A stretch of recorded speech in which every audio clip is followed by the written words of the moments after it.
আপনারা অনেকেই বলেন যে আমি কি এত কাজ করি বা দুনিয়ার আমি একাই হচ্ছে মানে বাচ্চা করি, যে সবসময় বলি যে আমার একা সংসার, বাচ্চা এ জ্বালায়। তো দেখেন, বাড়িতে কেউ নাই, আমার মেয়ে প্রাইভেটে গেছে আর আপনাদের ভাইয়া গেছে বিলে।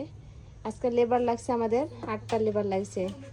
তো এদিকে যে আমি রান্না করেছি, কি বলে তরকারি কাটা ভেসে চুলায় উঠাই দিলাম। এদিকে ভাত, এদিকে যে তরকারি।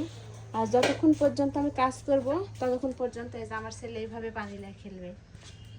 ও পানি ছাড়া থাকতেই চায় না, হয় পানি নয়তো এই যে সোজা রাস্তায় চলে যাবে, গলি লাগা দেয়া থুলে কানতে লাগবে।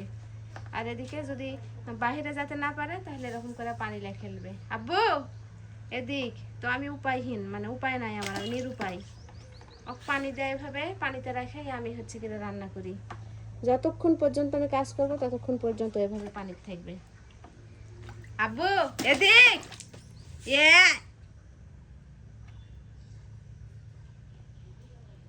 উঠে আসো,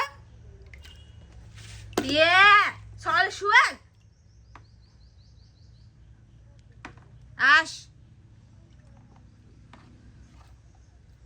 তো এই হলো আমার অবস্থা। আমার মনে হয় যে 10টা কাজ করা ভালো, কিন্তু বাচ্চা পালা ভালো না। মানে বাচ্চার ঝামেলার চেয়ে কাজের ঝামেলা বেশি ভালো। তো যাই হোক, রান্না করি।